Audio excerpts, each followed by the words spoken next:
ইনলজৰ মেটাৰ্নেল ঘৰত আহিছিলোঁ, তাতে কালী পূজা হৈ আছিল। এই কালী পূজাখনত মই এটা বহু পুৰণি প্ৰাচীন নৃত্য দেখা পালোঁ। ভাবিলোঁ আপোনালোকৰ লগত শ্বেয়াৰ কৰোঁ।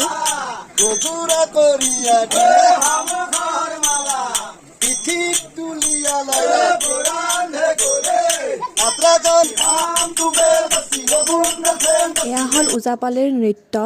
ইয়াত বিশেষকৈ ভগৱানৰ বন্দনা স্তুতি কৰা হয়। আৰু বিশেষ কথা এই যে এই নৃত্যবিধ অকল পুৰুষে নৃত্য কৰি পেলাই প্ৰদৰ্শন কৰে ৰাইজৰ আগত।